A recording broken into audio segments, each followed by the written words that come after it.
سب سے افضل کتاب، سب سے بہترین کتاب قرآن پاک، فرشتوں میں سب سے افضل فرشتے اور فرشتوں کے سردار جبریل امی علیہ السلام کے ذریعے مہینوں میں سب سے افضل مہینے رمضان المبارک میں اور جگہوں میں سب سے افضل جگہ مکۃ المکرمہ میں، راتوں میں سب سے افضل رات لیلۃ القدر میں، نبیوں میں سب سے افضل نبی جناب محمد الرسول اللہ صلی اللہ علیہ وآلہ وسلم پر نازل ہوئی۔ چونکہ یہ کتاب خود کتابوں کی سردار ہے، تو جو فرشتہ اس کتاب کو لے کے آ رہا ہے وہ فرشتہ فرشتوں کا سردار ہے۔ جس مہینے میں لے کے آ رہا ہے وہ مہینہ سال کے سارے مہینوں میں سردار ہے۔ جس رات میں اس کو لے کے آ رہا ہے وہ رات سال کی تمام راتوں کی سردار ہے۔ جس جگہ پہ لے کے آ رہا ہے وہ جگہ دنیا کی تمام جگہوں کی سردار ہے، اور جس نبی پہ لے کے آ رہا ہے وہ نبی سارے نبیوں کا سردار ہے۔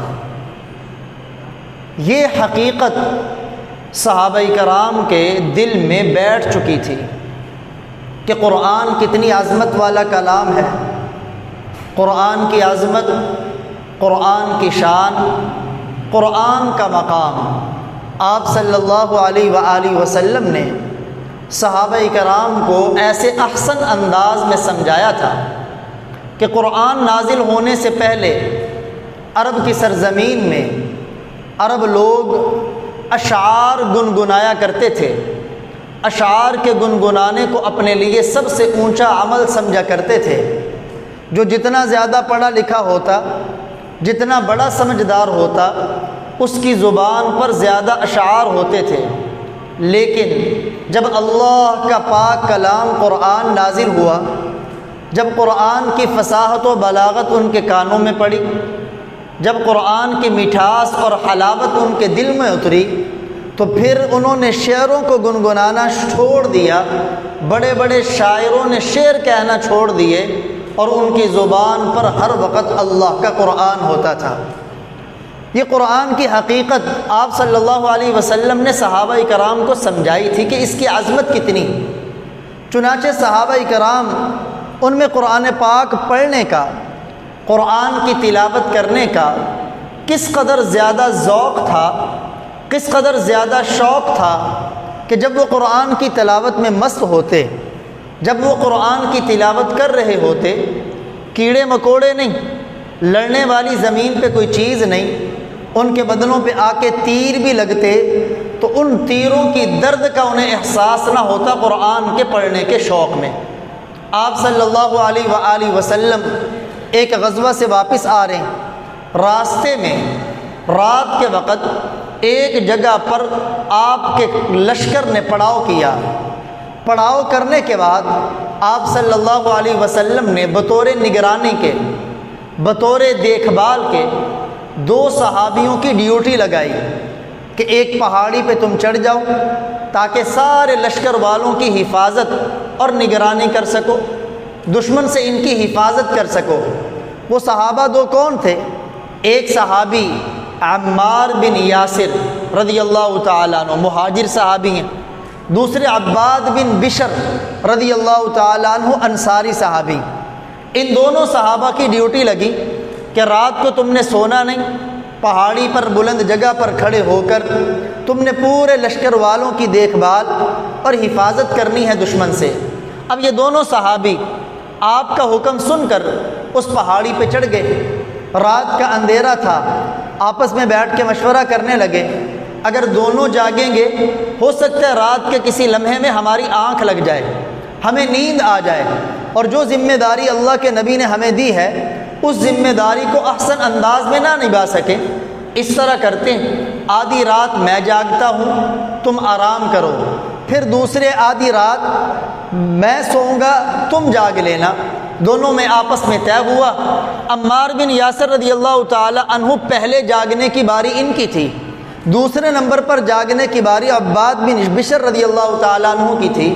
یہ جاگنے لگے، جاگ کے کرنے کیا لگے؟ بیٹھ کے صرف ٹائم پاس نہیں کرنے لگے، کیونکہ ایمان والا دنیا میں ٹائم پاس کرنے کے لیے نہیں آیا، یہ تو اپنے ٹائم کو قیمتی بنانے کے لیے آیا۔ تو عمار بن یاسر رضی اللہ تعالیٰ عنہ کھڑے ہوئے، نماز کی نیت باندھ لی اور قرآن کی تلاوت ذوق اور شوق سے کرنے لگے۔ دور سے دشمن نے دیکھا کہ ایک بندہ ان کا کھڑا ہے، میں اس کو تیر سے ختم کرتا ہوں تاکہ قافلے پر، لشکر پر حملہ کر سکیں۔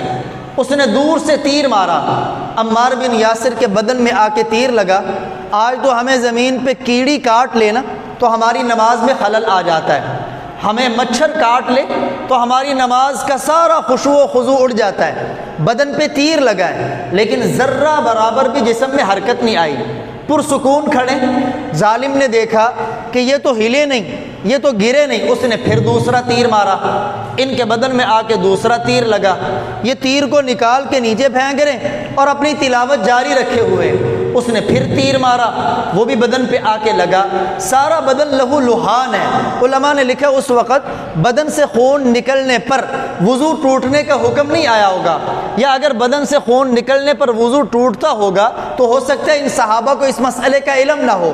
اب بدن سے خون بھی نکل رہا ہے، زبان پہ قرآن کی تلاوت جاری ہے، اللہ کے سامنے نماز پڑھ رہے ہیں۔ سیدنا عمار کہتے ہیں میں نے اپنی نماز کو مختصر کیا، سلام پھیرا، اپنے ساتھ والے صحابی کو اٹھایا۔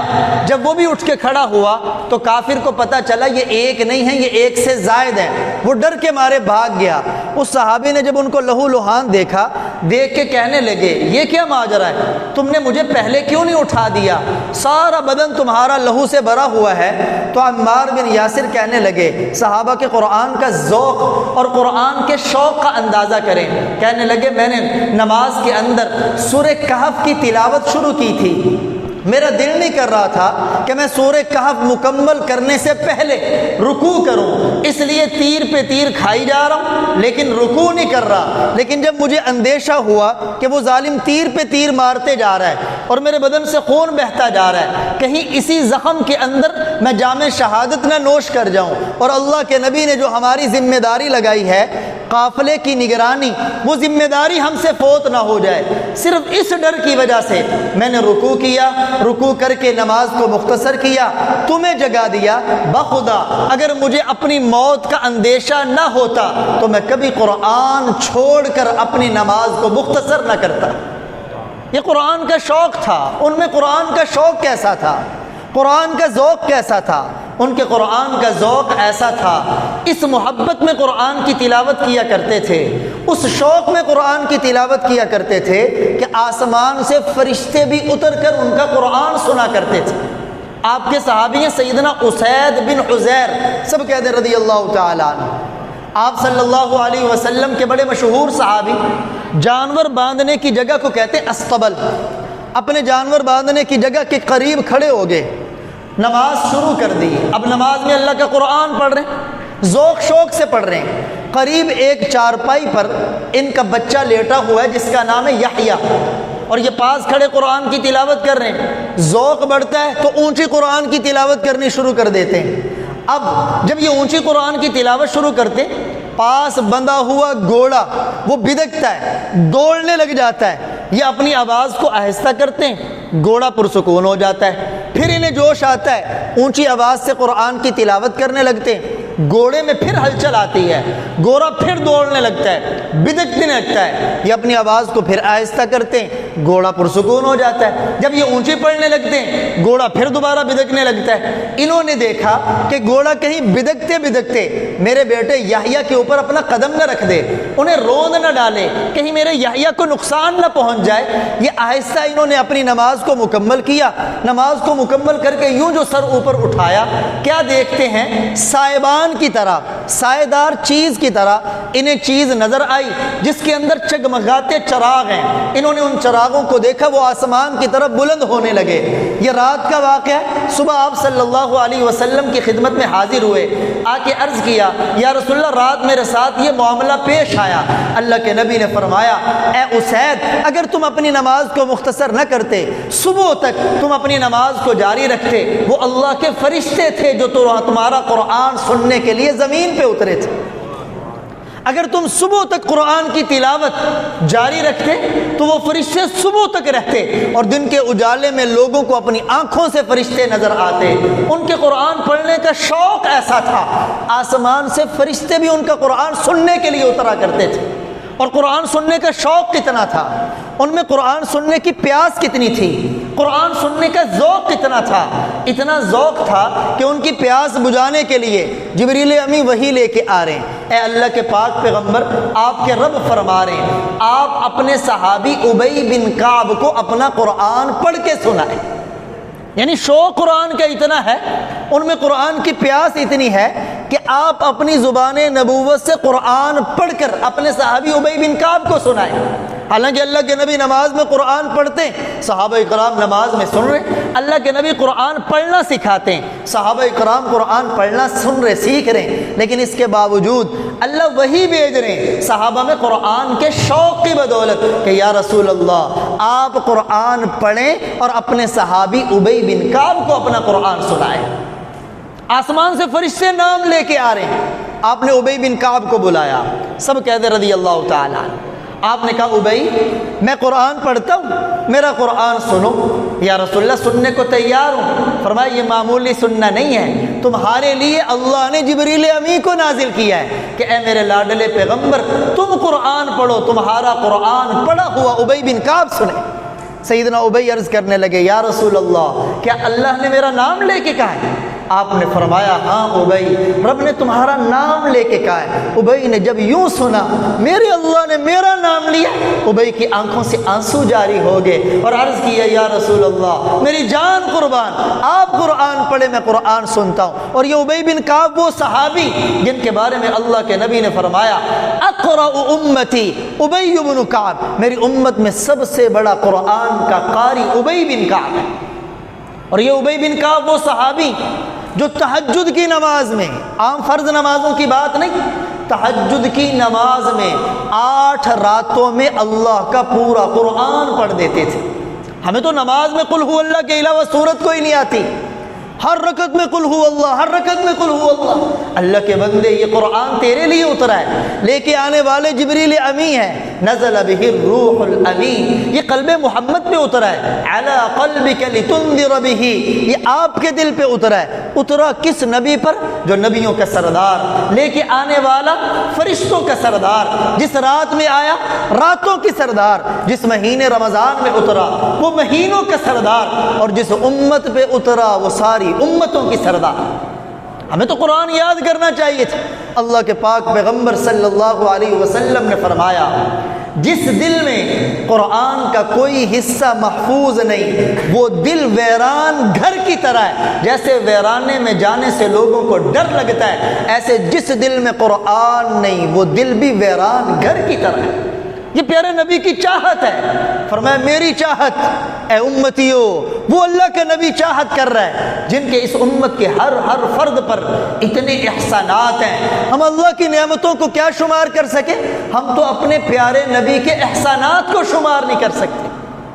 وہ نبی جنہوں نے راتوں کو سجدے میں رو کے میرے اور آپ کے لیے مانگا ہے، وہ نبی جو معراج پہ گئے امت کے لیے مانگا ہے، وہ نبی جس نے طائف میں پتھر کھائے پھر بھی امت کے لیے دعائیں، وہ نبی جنہوں نے لوگوں کے تانے سنے پھر بھی امت کی فکر اور امت کے لیے دعائیں، وہ نبی چاریں کس سے چاریں؟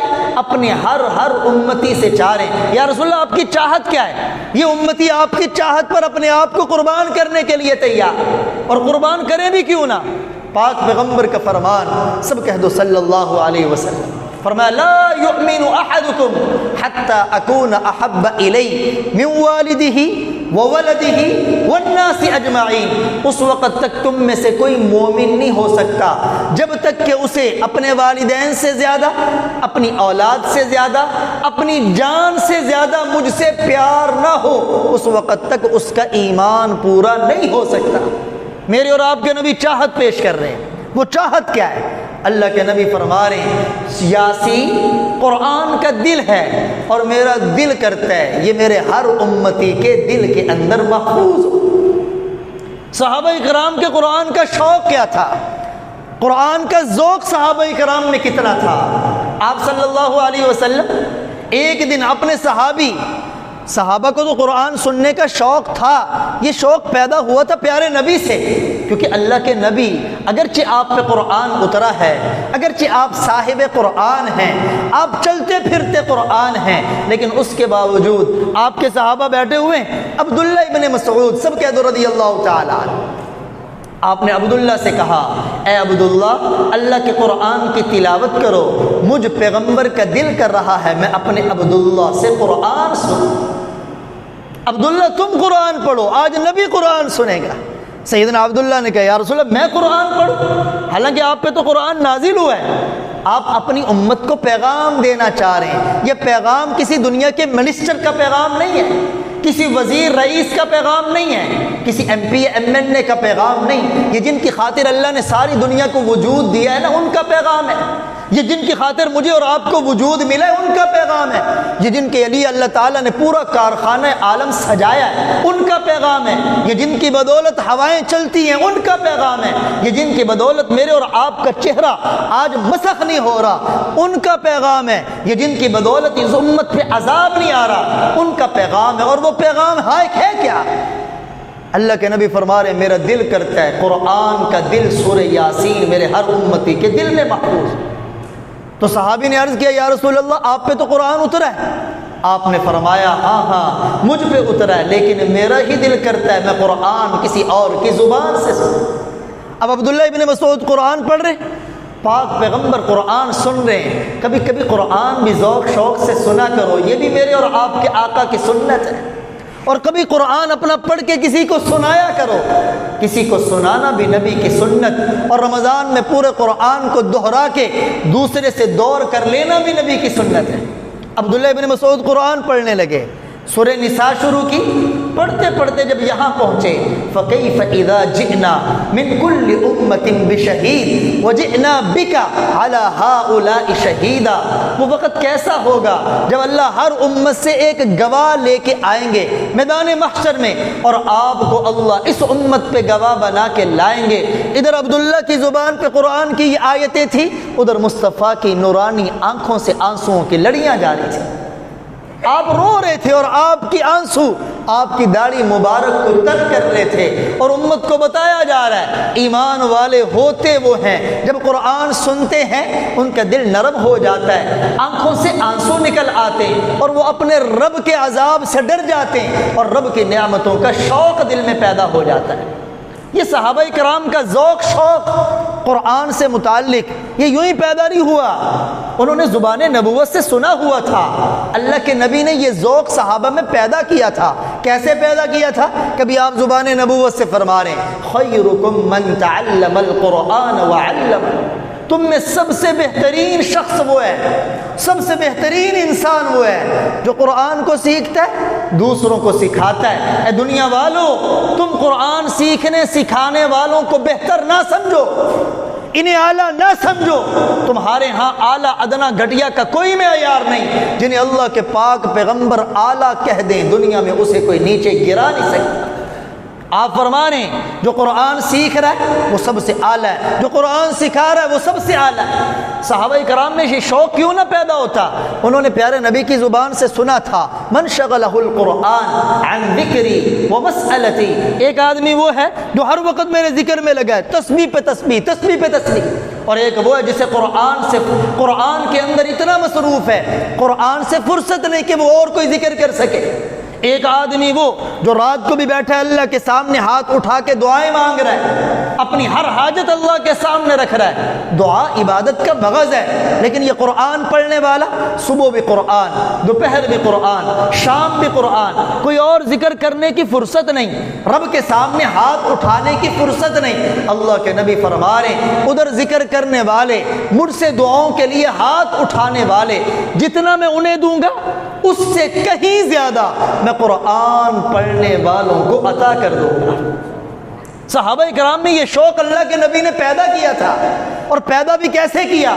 آپ صلی اللہ علیہ وسلم فرما رہے ہیں صحابہ کرام کو کہ تم میں کوئی ایسا شخص ہے جو اس چیز کو پسند کرے کہ وہ بطحان اور عقیق کے بازار جائے صبح صبح، اور وہاں سے جا کے 2 اونٹنیاں صحت مند ان کو پکڑے، حالانکہ پکڑ کے لانے میں گناہ کوئی نہ ہو، اپنے رشتے ناتے کو توڑنا نہ ہو. گیا صبح سویرے، بندے مزدوری کے لیے نکلتے ہیں، کوئی گدا گاڑی چلا کے نکلتا ہے، کوئی ریڑوں پہ نکلتا ہے، کوئی گاڑیوں پہ نکلتا ہے. اللہ کے نبی امت کو کیا مزاج دینا چاہ رہے ہیں؟ فرمایا تم میں کون ہے جو اس بات کو پسند کرتا ہو صبح سویرے اپنے گھر سے نکلے، بطحان کے بازار میں پہنچے یا عقیق کے بازار میں پہنچے، وہاں سے 2 اونٹنیوں کی نکیل پکڑے، اور یہ کوئی گناہ نہ ہو، نہ چوری ہو، نہ ڈاکہ ہو، نہ کسی کی چھیننی ہو، پکڑے اور پکڑ کے گھر لے آئے.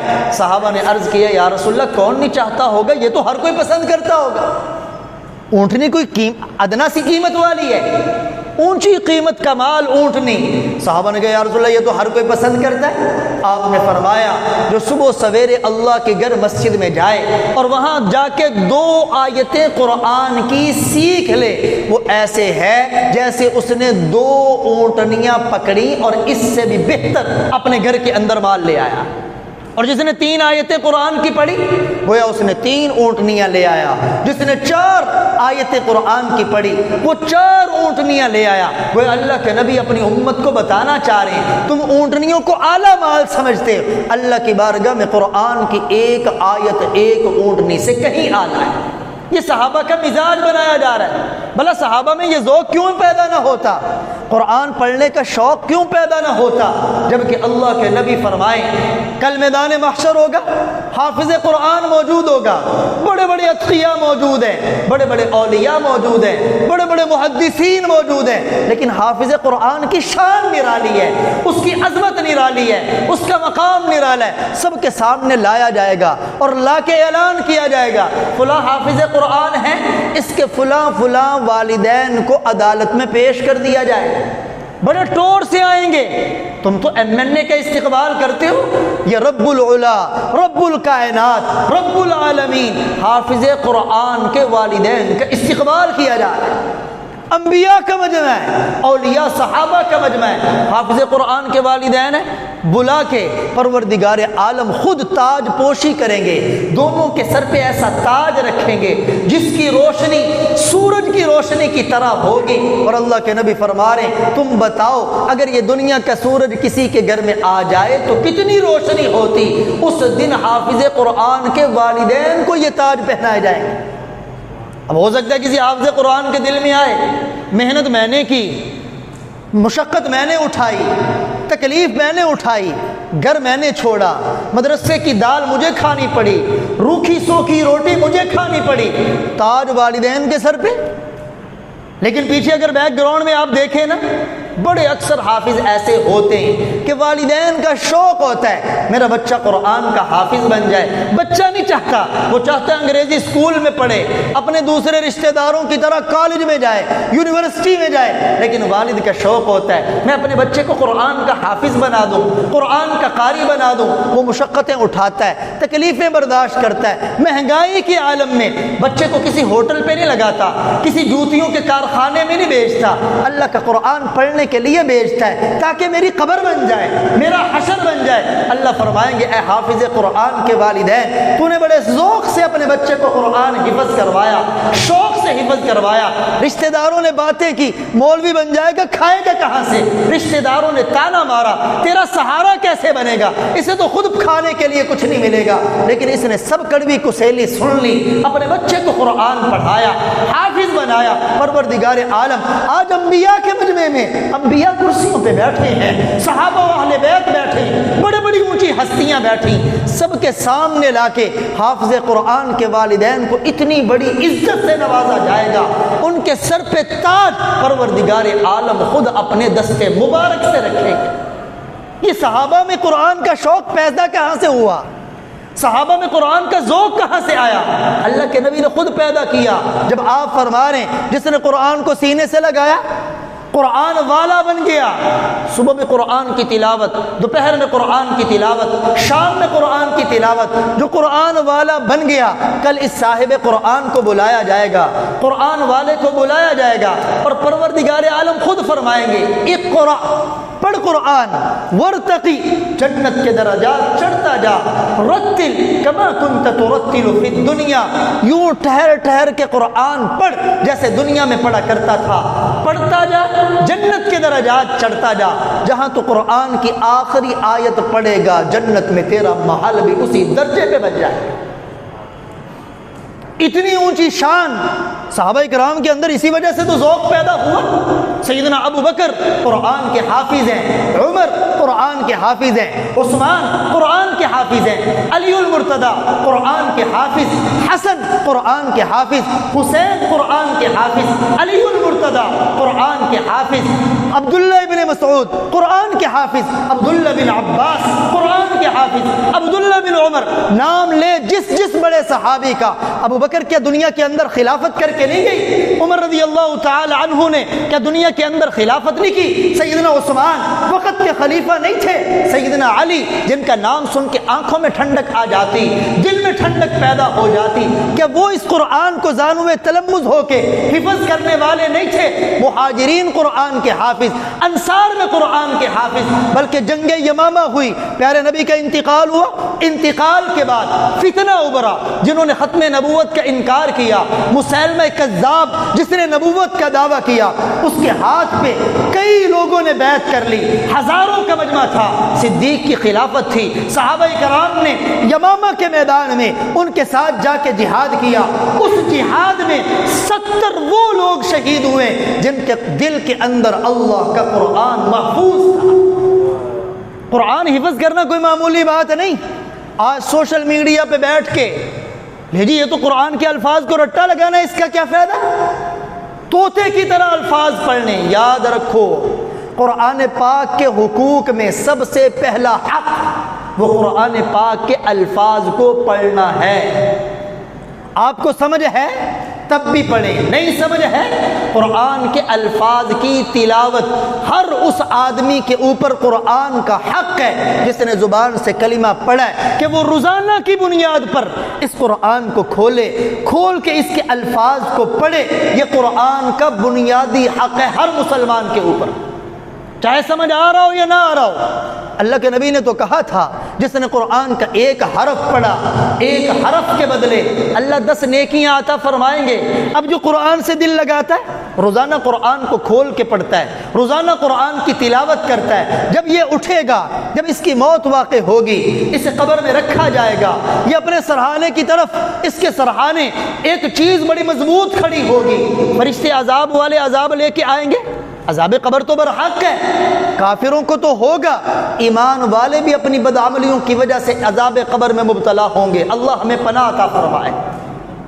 سر کی جانب سے فرشتے آئیں گے عذاب دینے کے لیے، اللہ کا قرآن کھڑا ہوگا، رکاوٹ بن جائے گا۔ نہیں، اس نے مجھے سینے سے لگایا تھا، روزانہ مجھے کھولا کرتا تھا، روزانہ پڑھا کرتا تھا۔ اس طرف سے عذاب نہیں، دائیں طرف سے آئے گا تو نماز کھڑی ہوگی، بائیں طرف سے آئے گا روزہ کھڑا ہوگا، مقدموں کی طرف سے آئیں گے صدقات و خیرات حفاظت کریں گے۔ جن عملوں کو میں اور آپ آج معمولی سمجھ رہے ہیں، خدا کی قسم آنکھ بند ہوتے ہی اگلا جہان جب روشن ہوگا یہی عمل اتنے اونچے ہوں گے، لیکن اس وقت سوائے پچھتاوے کے کوئی چیز ہاتھ نہیں ہوگی۔ آج تو قرآن کھولنے کا وقت نہیں ہے، قرآن پڑھنے کا وقت نہیں۔ اللہ اکبر کبیرہ۔ صحابہ کرام رضی اللہ تعالیٰ عنہم اجمعین کیسے قرآن پڑھا کرتے تھے؟ وہ قرآن صرف پڑھتے ہی نہیں تھے، زبانی بھی یاد کیا کرتے تھے۔ میں نے کہا قرآن کا سب سے پہلا حق ہر مسلمان کے اوپر ہے کہ قرآن کے الفاظ کو روزانہ پڑھے۔ دوسرا حق قرآن پاک کا وہ ہے قرآن کے الفاظ اور معانی میں غور کرنا۔ یہ اللہ کا پیغام ہے۔ آج کسی بادشاہ کا کسی کو میسج آ جائے، میسج اس کے موبائل میں آ جائے، ہو بادشاہ کا نہیں، میں کہتا ہوں ایم این نے اگر پیور انگلش لینگویج میں اپنے کسی سپورٹر کو میسج بھیج دے اور اسے انگلش آتی نہ ہو، کبھی کسی کے پاس جائے گا جی ایم این اے کا پیغام آیا، ایم این اے نے میسج بھیجا، اور اگر کسی کو وزیر کا آ جائے پیغام، جی وزیر اعلیٰ کا پیغام ہے مجھے سمجھ نہیں آ رہا اس لیے مجھے پڑھ کے سمجھاؤ، وزیر اعلیٰ نے مجھے کہا کیا ہے، یہ پھولا نہیں سمائے گا، سب کو دکھاتا پھیرے گا میرا وزیر اعلیٰ سے تعلق ہے۔ اور اگر کسی کو وزیر اعظم کا میسج آ جائے، اس کے تو قدم زمین کے اوپر نہ لگے، ہر ایک کو پڑھائے گا، ہر ایک کو دکھائے گا۔ میرے بھائی، میری اور آپ کی یہ والی عقل جو دینی عقل ہے، وہ مزاج جو دینی مزاج ہے، وہ کہاں چلا گیا جب پوری کائنات کا رب، پوری کائنات کا خالق، پوری کائنات کا مالک، بادشاہوں کا بادشاہ، جس کے ہاتھ میں سارے بادشاہوں کی جان ہے، اس کا میسج آیا ہے، قرآن کی شکل میں آیا ہے، میرے اور آپ کے لیے آیا ہے، جس قرآن کی بدولت اللہ نے اس امت کو ساری امتوں کا سردار بنایا ہے، جس قرآن کی بدولت یہ امت آئی بعد میں ہے، باقی امتوں سے سب سے پہلے جنت میں جائے گی۔ وہ پیغام یا ایھا الناس قد جاءتکم موعظۃ من ربکم، پوری انسانیت سے خطاب ہے، قد جاءتکم موعظۃ من ربکم، تمہارے رب کی طرف سے نصیحت بھرا پیغام آیا ہے تمہارے لیے، وشفاء لما فی الصدور، دلوں میں موجود تمام بیماریوں کی شفا ہے۔ یہ قرآن ہے کیا؟ ان ھذا القرآن یہدی للتی ہی اقوم، دنیا میں بڑے بڑے راستے موجود ہیں، لیکن قرآن جس راستے کی رہنمائی کرے اس سے مضبوط راستہ کوئی نہیں۔ یہ قرآن ہے کیا؟ حبل اللہ المتین، اللہ کی مضبوط رسی ہے جس کا ایک سرا زمین پہ ہے، ایک رب العالمین کے پاس ہے۔ جو اللہ سے جڑنا چاہتا ہے اس کے سرے کو دنیا والے کو مضبوطی سے تھام لے، اس لیے تو اللہ نے کہا وَاعْتَصِمُوا بِحَبْلِ اللَّهِ جَمِيعًا، اللہ کی رسی کو سارے مل کے مضبوطی سے تھام لو اگر دنیا میں ترقی پانا چاہتے ہو۔ یہی تو قرآن ہے جس کے بارے میں مصطفیٰ نے کہا تھا ان اللہ یرفع بہذا الکتاب اقواما، اسی کتاب کی بدولت اللہ نے بڑوں کو بلندی عطا فرمائی، ویضع بہ آخرین، اسی کتاب کی بدولت جنہوں نے اس کو پشت کے پیچھے کر دیا، جنہوں نے اس کو نظر انداز کر دیا، جن کے پاس قرآن کے لیے ٹائم نہیں تھا، اگر وہ ذلت کے گڑھے میں اترے ہیں تو قرآن کو فراموش کرنے کی وجہ سے اترے۔ یہ قرآن اللہ کی رسی، اس میں غور کرنا، تدبر کرنا صحابہ کرام کا شیوا تھا۔ سیدنا عمر رضی اللہ تعالیٰ عنہ بیٹھے ہوئے، بلکہ اللہ کے نبی بھی اپنے صحابہ کا امتحان لیا کرتے تھے۔ ایک مجلس میں آپ نے صحابہ سے قرآن کی آیت پڑھی كَشَجَرَةٍ طَيِّبَةٍ أَصْلُهَا ثَابِتٌ وَفَرْعُهَا فِي السَّمَاءِ تُؤْتِي أُكُلَهَا كُلَّ حِينٍ بِإِذْنِ رَبِّهَا، ایک درخت کی طرح ہے جس کی جڑیں زمین کے اندر ہیں، اس کی شاخیں آسمان کے اوپر ہے، وہ اپنا پھر ہر وقت دیتا ہے۔ آپ نے صحابہ سے پوچھا بتاؤ یہ درخت کون سا درخت ہے؟ اب صحابہ کرام خاموش ہیں۔ صحابہ کرام میں ایک بچے بیٹھے، نام عبداللہ ابن عمر ہے، کہتے میرے دل میں آیا کہ میں بتاؤں یہ کھجور کا درخت ہے، لیکن پھر میں نے سوچا مجلس میں ابو بکر بیٹھے، عمر بیٹھے، بڑے بڑے صحابہ بیٹھے، بڑوں کی موجودگی میں بولنا بے ادبی، میں بولا نہیں۔ اللہ کے نبی نے پھر خود ہی فرمایا اس درخت سے مراد کھجور کا درخت ہے۔ نبی صحابہ کا امتحان لیا کرتے۔